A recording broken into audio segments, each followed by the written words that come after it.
오늘 우리 하나님의 말씀은 레위기 23장 9절에서 14절까지의 말씀입니다. 구약성경 182면입니다. 레위기 23장 9절에서 14절까지의 말씀입니다.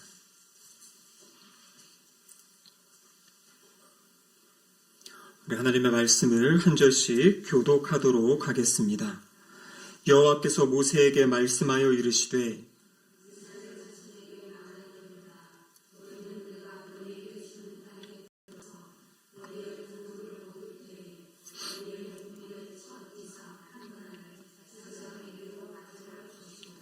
제사장은 너희를 위하여 그 단을 여호와 앞에 기쁘게 받으심이 되도록 흔들되 안식일 이튿날에 흔들 것이며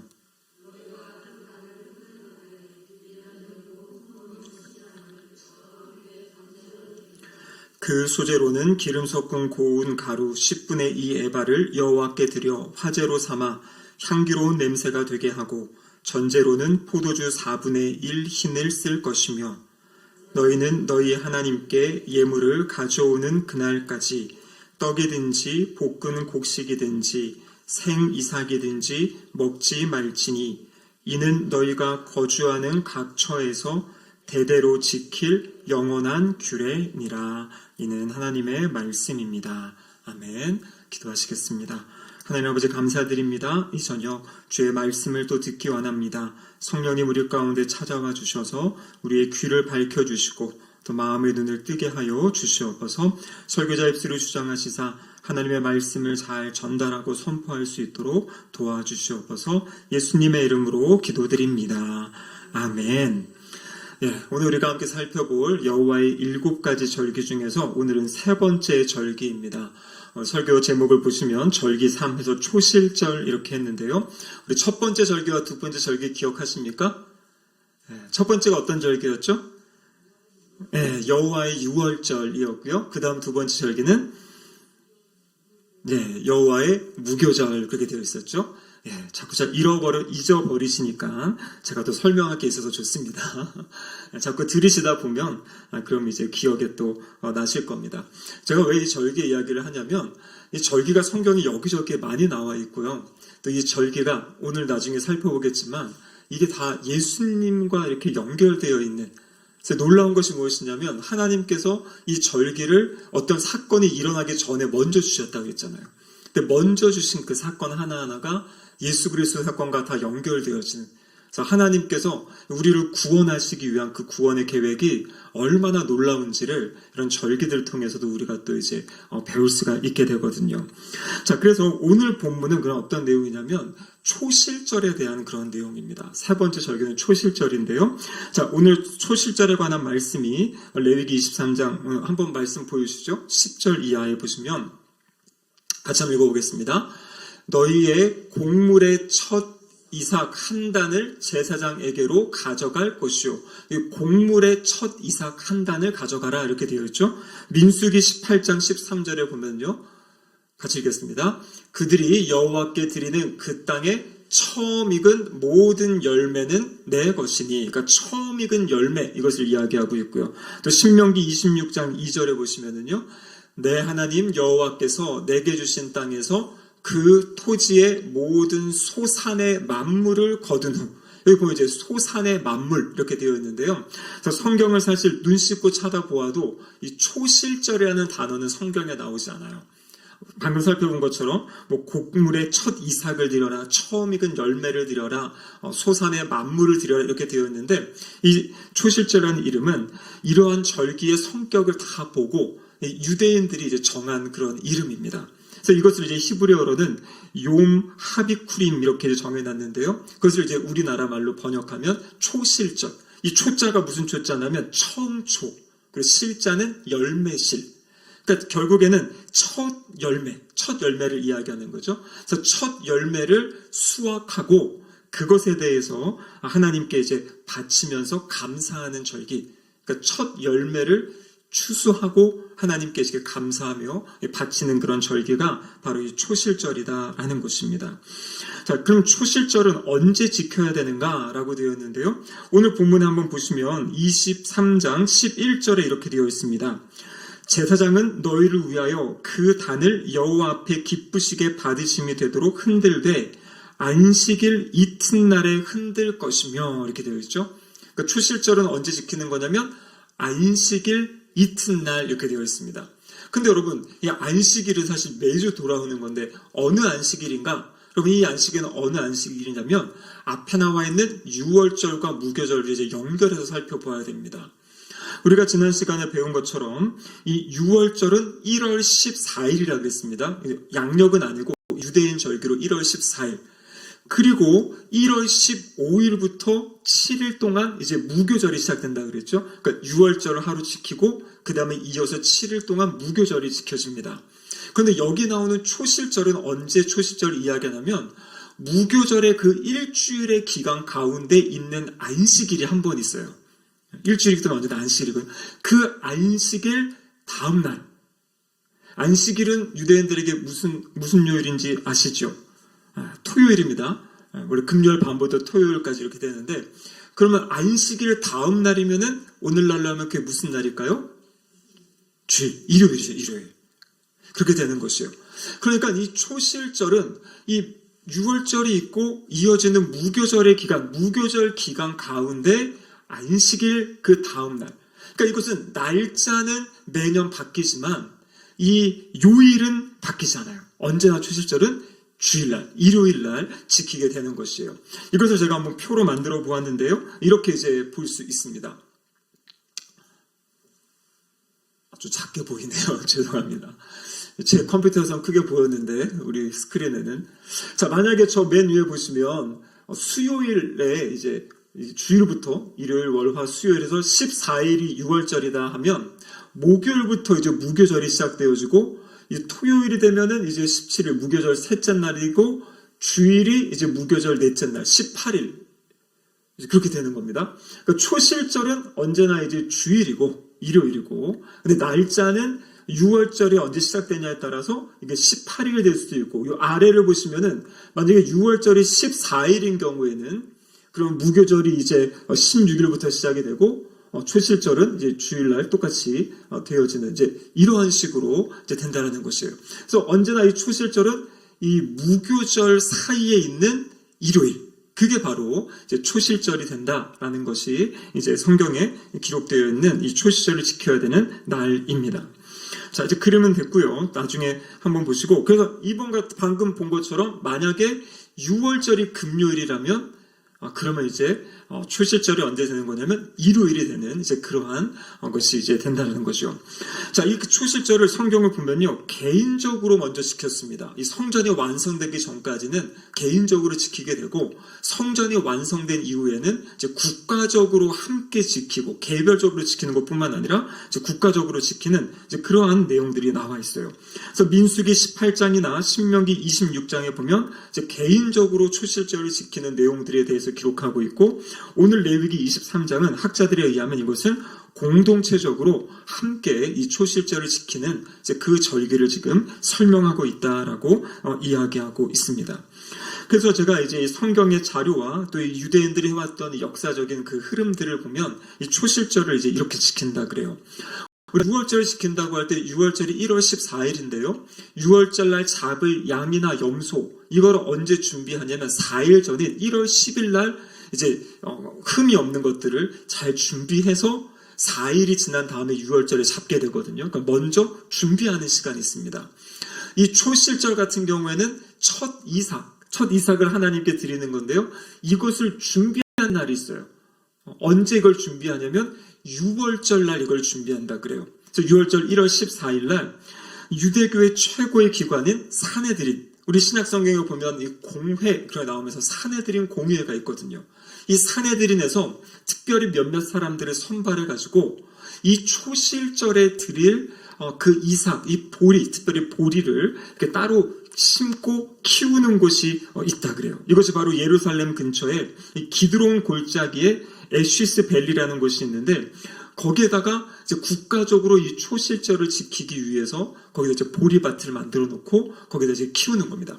그래서 이 6월절날 되면 이 대표 사람들이 가가지고 잘 익은 이 곡식단을 이제 끈으로 이제 묶어 놓는다 그래요. 먼저 어떤 것을 이제 하나님께 바칠지를 이제 먼저 이렇게 선정을 하고, 그리고 1월 15일 그 다음 날에 이 무교절이 이제 시작되는 거죠. 무교절 저녁에 대표들이 가가지고 이 낙과 바구니를 들고 가서 그 저녁에 그 전날에 이제 묶어놨던 그 곡식단을 이제 추수를 하게 되고, 그리고 그것을 이제 가지고 돌아와서 성전 뜰에서 이 막대기로 이거를 잘 이제 털어내고요. 그 다음에 이것을 보리를 냄비에 담아가지고 이렇게 알곡만 남게 이제 볶아내고, 이것을 마지막으로는 이제 밀가루로 만든다 그래요. 아주 곱게 갈아가지고 그렇게 이제 그 무교절 전날 밤, 무교절 첫째 날 저녁에 이걸 준비해 놓는 것이에요. 그리고 이 초실절은 언제 이제 하냐면 아까 말씀드린 대로 그 안식일 다음 날 일요일 아침에 그것을 가지고 가서 이제 하나님께 이제 드리는. 이것을 이제 제사장께 드리면 제사장이 그것 중에 일부는 이제 불에 태우고 그 나머지 것들은 레위인과 제사장의 몫으로 이제 돌아가는. 그리고 오늘 성경에 보면은 그것과 함께 12절과 13절에 보면은요, 여기 번제를 드려라, 또 소제를 드려라, 전제를 드려라, 이렇게 이제 여러 가지 제사를 먼저 하나님께 드린 다음에, 그 다음에 오늘 본문 14절에 보면 이렇게 되어 있죠. 너희는 너희 하나님께 예물을 가져오는 그날까지 떡이든지 볶은 곡식이든지 생이삭이든지 먹지 말지니 이는 너희가 거주하는 각 처에서 대대로 지킬 영원한 규례니라. 그러니까 이 첫 이삭을 수확한 다음에, 추수한 다음에 하나님께 먼저 이 제사를 드린 다음에 그 다음에 이제 곡식을 먹을 수 있는, 그것이 바로 이 초실절에 하나님이 세워놓으신 그런 규례다라는 것입니다. 자, 그렇다면 이 초실절의 의미가 무엇인가? 크게 두 가지로 생각해 볼 수 있는데요. 첫 번째로 이 초실절을 지키게 하시는 이유는 무엇이냐면, 이 우리에게 주시는 그 추수하는, 이 특별히 이때는 보리 추수라 그랬죠. 추수하는 모든 것, 이것의 주인이 하나님이심을 고백하면서 드리는 것이에요. 마치 우리가 이 11조 헌금을 드릴 때 하나님이 우리에게 주신 것의 10분의 1을 드리면서 하나님이 이 모든 것이 하나님이 주신 것입니다, 하나님의 은혜입니다라는 것을 이제 고백하면서 우리가 11조를 드리지 않습니까? 그리고 나머지 10분의 9도 하나님이 우리에게 맡기신 것이기 때문에 이것을 기도하면서 잘 사용하는 것, 그것이 바로 이제 11조의 정신이죠. 이 물질을 주신 분이 하나님이시고, 나에게 일할 수 있는 직장을 주시고, 또 나가서 일할 수 있는 힘을 주시고, 이 모든 것을 주신 분이 하나님이십니다라는 그 감사의 마음을 가지고 드리는 것이 11조입니다. 오늘 이 초실절을 드리는 것, 첫 열매를 드리는 것은 무엇이냐면, 첫 열매를 드리는 걸 통해서 이번에 추수하게 되는 이 모든 것이 하나님의 것이고 하나님이 우리에게 주신 것입니다. 그것을 믿음으로 고백하게 하는 그 사건이 바로 이 초실절의 절기의 의미다라는 것입니다. 이 초실절을 언제부터 이제 지키게 되냐면요, 이것은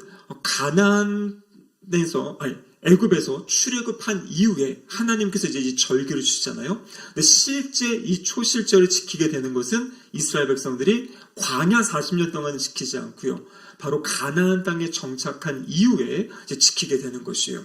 왜냐하면 그것을 하나님께서 친히 말씀하셨기 때문입니다.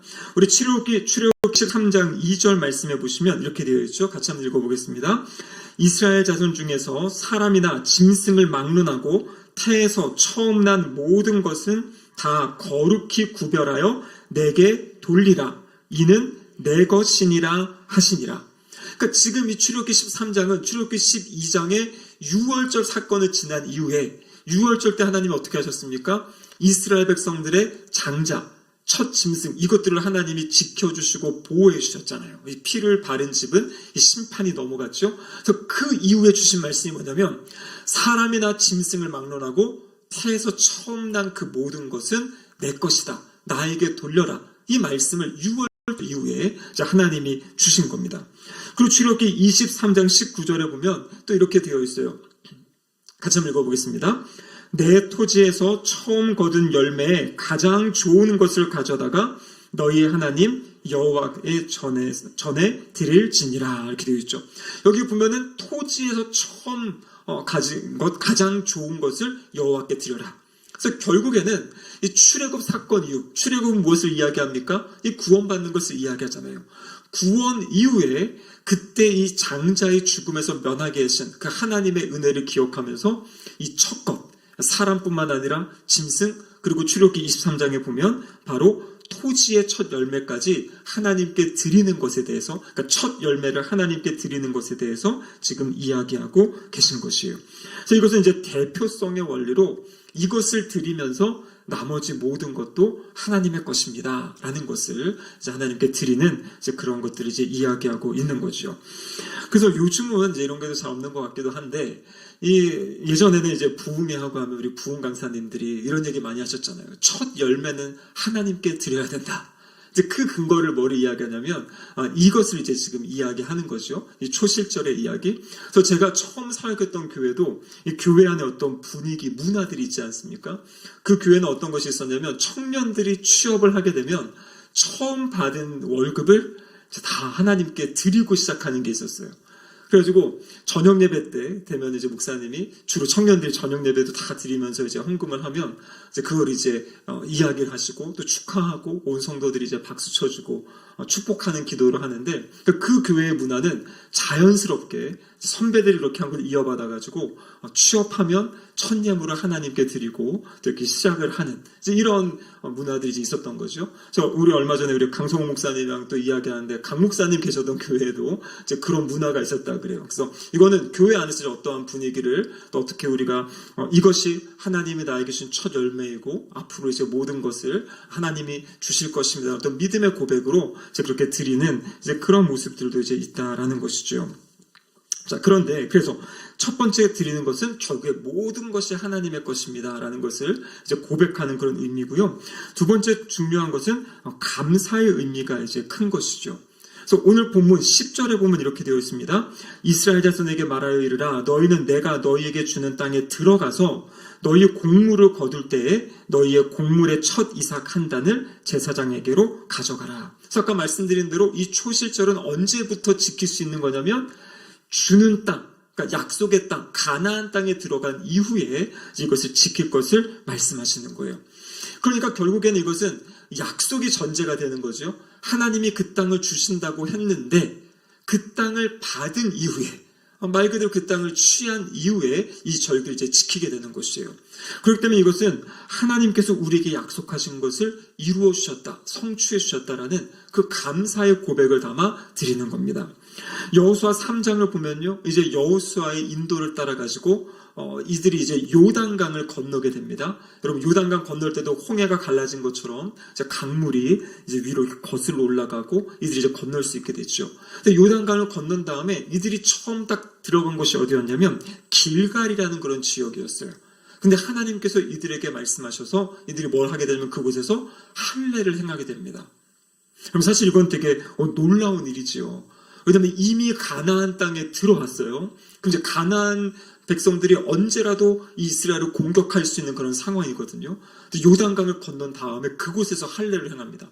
할례를 행하면 남자들이 바로 움직일 수가 없잖아요. 그러니까 며칠 동안을 못 움직이고 있어야 되는 그 상황인데 이스라엘 백성들이 그것을 순종하고 그곳에서 할례를 행해요.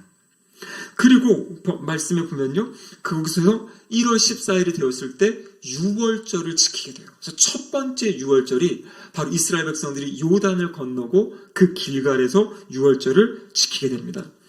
그리고 성경에 보면요, 그 다음날 그 땅의 첫 곡식을 이제 먹었다, 이제 이러한 말씀이 기록되어져 있습니다. 그래서 성경에는 그들이 그것을 먹고 그리고 그 다음날부터 만나가 그친 거예요. 그 이전까지는 이제 광야 40년 동안 하나님의 만나를 주셨는데 이들이 그 땅에 들어가서 유월절을 지키고 그리고 또 그 땅의 소산.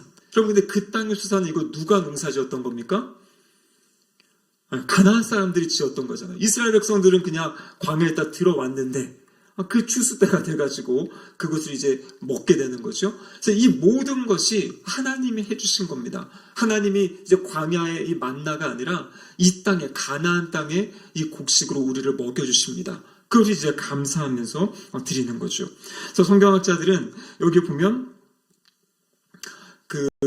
저걸 이야기하고 있어요. 만약에 이 유월절이 토요일이었다면 바로 그 다음 날이 무교절이 시작이면서 같이 이 초실절이, 일요일이 초실절이 시작이 되는 거거든요. 그래서 성경에 기록되어 있지 않지만 분명히 이때 이 가나안 땅에 들어가서 초실절을 지키고 그리고 이들이 함께 이 음식을 먹었을 것이다. 이렇게 이제 이야기를 하는 것이에요. 그래서 결국에는 하나님의 말씀하신 대로, 하나님 약속하신 대로 이들에게 가나안 땅에 들어오게 하셨고 40년의 그 모든 시간들을 하나님이 그것들을 이제 감당케 하신 그 은혜에 감사하는 의미에서 이 초실절을 지키는 겁니다. 그리고 이 초실절 또 한 가지 의미는 무엇이냐면 다음 주에 살펴볼 내용이 뭐냐면 77절입니다. 이 77절은 다른 말로 하면 오순절이거든요. 77절은 무엇이냐면 초실절로부터 7 곱하기 7, 49 한 다음에 50일째 되는 날. 그래서 이제 오순절이라고 하는 거거든요. 근데 이 초실절에는 보리추수를 시작하는 차원에서 이제 이걸 하는 거고요.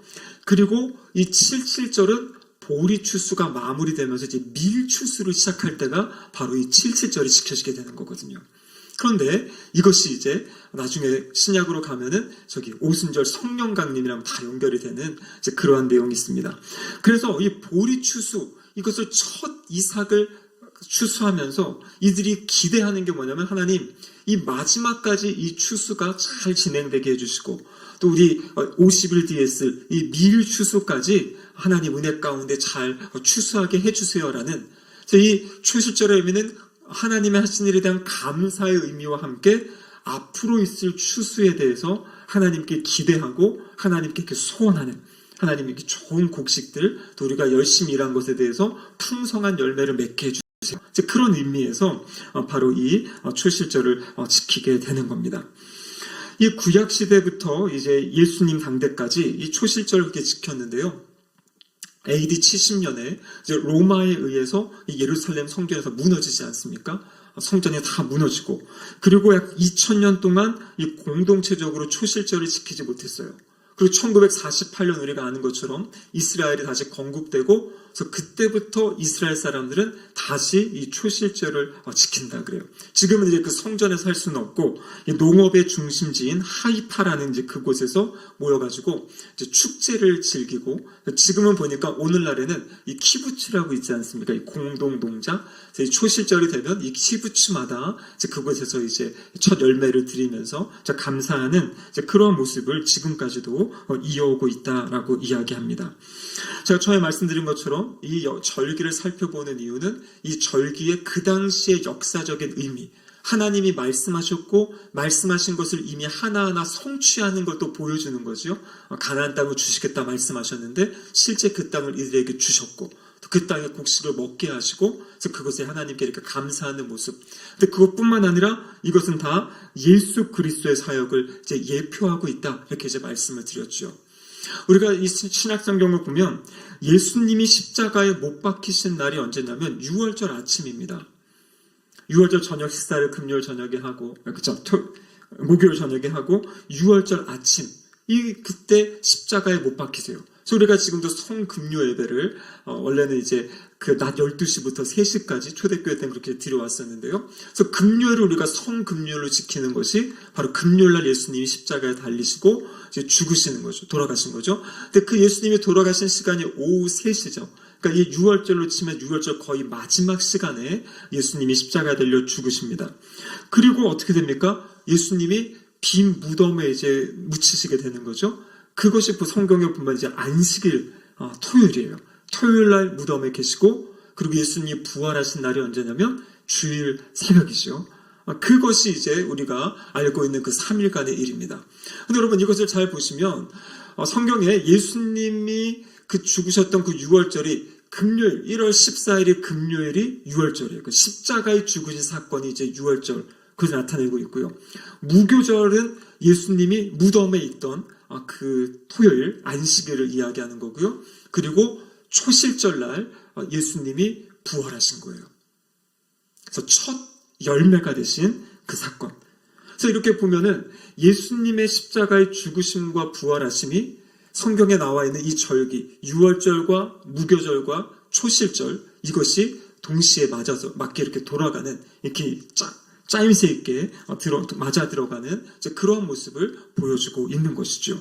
그래서 하나님께서는 이 절기를 주실 때부터 주님의 이 앞에 있을 일들을 이미 하나님은 다 계획하신 거고요. 실제 예수님의 십자가의 사건과 부활의 사건이 이 절기에 이렇게 맞춰져서 또 이렇게 진행되었던 모습을 보여주고 있습니다.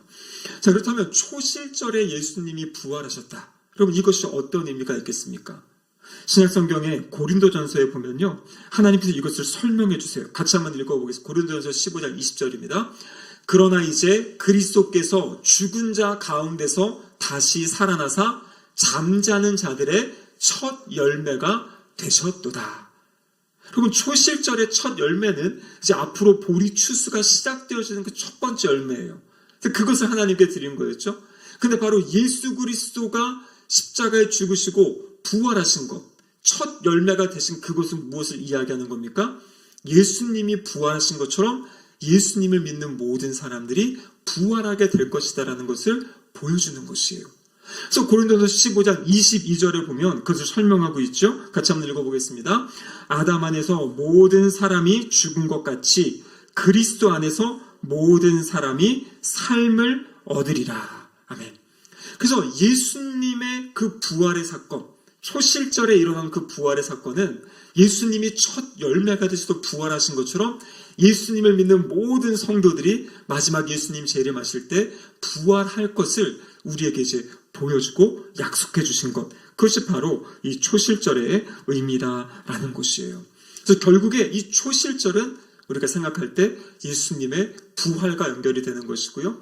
또 그 부활은 예수님의 부활만이 아니라 우리의 부활을 가르쳐주고 또 약속해 주시는 그러한 말씀이다라는 것입니다. 그래서 고린도전서 15장은 우리가 잘 아는 것처럼 이 부활장이라고 불리우죠. 그래서 예수님의 부활을 믿고 우리가 부활할 것을 믿는다면 어떻게 살아야 될지 우리 고린도전서 15장 58절에 나와 있는데요. 우리 같이 한번 이 말씀 읽어보겠습니다. 그러므로 내 사랑하는 형제들아 견실하며 흔들리지 말고 항상 주의 일에 더욱 힘쓰는 자들이 되라. 이는 너희 수고가 주 안에서 헛되지 않은 줄 알미라. 아멘. 이 사도 바울은요, 이 고린도서 15장에서 부활장 맨 마지막에 뭘 이야기하고 있습니까? 그 부활을 믿는 사람은 이 땅을 어떻게 살아가야 되는가? 견실하며 흔들리지 말고 주의 일에 더욱 힘쓰는 자들이 되라. 왜냐하면 주님을 위해 한 그 모든 일들은 헛되지 않는다. 그 수고가 헛되지 않는다. 영원까지 연결되어지는 그 하나님의 인정하심과 하나님의 상 주심이 있음을 이야기하고 있는 것이에요. 우리는 이 땅에서 삶의 끝이라면 자기 마음대로 살아갈 수 있겠죠. 하지만 우리에게는 분명히 하나님의 나라, 천국, 우리에게는 부활이 약속되어져 있어요. 그래서 이 땅에서 어떻게 살았는가, 그것이 마지막에 결산할 때가 있고요. 그리고 하나님이 우리가 이 땅에서 수고하고 애쓰고 헌신한 그 모든 그것은 헛되지 않다. 하나님이 그것에 대해서 칭찬하신다, 상 주신다라는 것을 이야기하고 있습니다. 말씀을 마무리하겠습니다. 우리 성도의 소망은 다른 어떤 것이 아니에요. 우리는 부활 소망을 가지고 사는 것입니다. 천국 가는 것은요, 우리가 부활해서 신령한 몸을 입고 천국에 가는 거죠. 그래서 결국에 우리는 이 땅의 것이 끝이 아니라, 이 땅의 삶이 끝이 아니라, 하나님이 이 땅의 삶, 우리에게 언제까지 우리의 삶을 주실지 알 수 없지만, 우리 주일의 설교 말씀처럼 하나님이 우리 각자를 부르신 그 삶의 자리, 그 소명의 자리에서 정말 견실하고 흔들리지 않고 그 일을 하면서 하나님, 제가 이것이 주님을 위해 합니다. 주님, 이것을 통해 제가 하나님을 섬기고 이웃을 섬깁니다라는 고백을 가지고 그 삶을 살아갈 때, 그래서 주님의 영광을 드러내고 나타낼 때 그 삶이 헛되지 않은 아주 가치 있고 의미 있는 삶이다라고 우리 주님이 우리에게 말씀해주고 계십니다. 우리 미래의 부활을 기대하면서 또 이미 우리는 영적으로 살아난 부활한 존재들이죠. 그래서 성령 충만함 가운데 기쁨으로 감사함으로 이렇게 살아가시는 모든 성도님들 되시기를 주님의 이름으로 축복합니다. 아멘. 함께 기도하시겠습니다. 하나님 아버지 감사합니다. 오늘 초시절의 말씀을 통하여서 다시 한번 예수 그리스도의 부활을 바라보게 하시고 또 앞으로 우리에게 있을 부활을 소망하게 하심에 감사드립니다. 하나님의 나라가 있고 부활이 있다는 것을 믿기에 오늘 우리에게 주신 삶의 자리를 더욱더 진실하고 신실하게 살아가는 우리 모두가 되게 하여 주시옵소서. 삶의 그 모든 자리가 하나님이 우리를 부르신 부르심의 자리임을 믿고 그곳에서 하나님을 섬기고 이웃을 섬기며 사랑하며 살아가는 거룩한 주님의 백성들 되게 하여 주시옵소서. 예수님의 이름으로 기도드립니다. 아멘.